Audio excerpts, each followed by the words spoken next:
కృష్ణం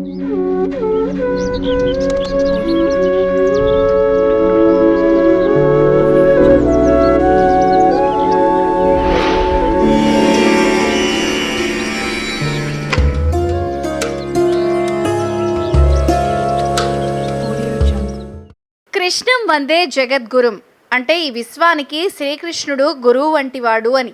అందుకే ఆయన చెప్పిన భగవద్గీత ఈనాటికి మానవులకు నిత్య పారాయణం. అందులో ప్రతి సందేహానికి సమాధానం దొరుకుతుంది. మరి అలాంటి శ్రీకృష్ణుడు కూడా ఓ దేవతను పూజించాడని మీకు తెలుసా? ఎవరా దేవత, ఏమిటా ప్రత్యేకత చూద్దాం. ఉత్తరాది వారు కొలుచుకునే ఓ ప్రసిద్ధ అమ్మవారు హరసిద్ధి మాత.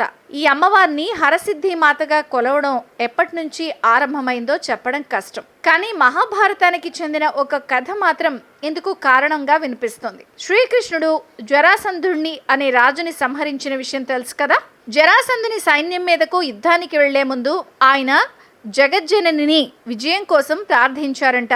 తర్వాత జరిగిన యుద్ధంలో జరాసంధుడు పరాజయం పాలయ్యాడు. ఈ విజయంతో యాదవులంతా కూడా విపరీతమైన హర్షాన్ని పొందారు. అప్పటి నుంచి అమ్మవారిని హర్షత్ మాతగా పిలుచుకోసాగారు. ఇందుకు తార్కాణంగా ఇప్పటికీ ఉత్తరాదిన యాదవులు ఈ తల్లిని తమ కులదేవతగా భావిస్తారు.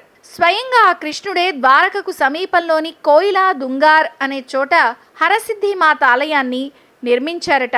కోయిలా దుంగార్ కొండ మీద ఉన్న అమ్మవారిని దర్శించుకునేందుకు దూరాల నుంచి భక్తులు వచ్చేవారు. అమ్మవారిని కొండ మీద నుంచి తీసుకొచ్చి కింద ప్రతిష్ఠించాలని జగదూష అనే వ్యాపారవేత్త నిశ్చయించుకున్నాడు.